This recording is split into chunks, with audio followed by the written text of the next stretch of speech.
Anybody else in here? No, just him and the cat. Just him and the cat. All right.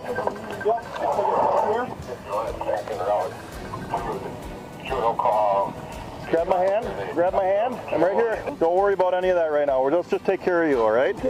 I'm going to hang on to you like this because I don't want you to fall. Okay. Okay, there's a lot of debris here. I just about made it to the base of the stairs and the roof was gone. But you're okay. That's the main thing. We start here at 11 with this incredible new video showing the devastation from the severe weather that ripped across southeast Wisconsin last week. This body camera video from the Dodge County Sheriff's Office shows deputies responding to a home destroyed by the storms. The National Weather Service confirms 4 tornadoes touched down Thursday.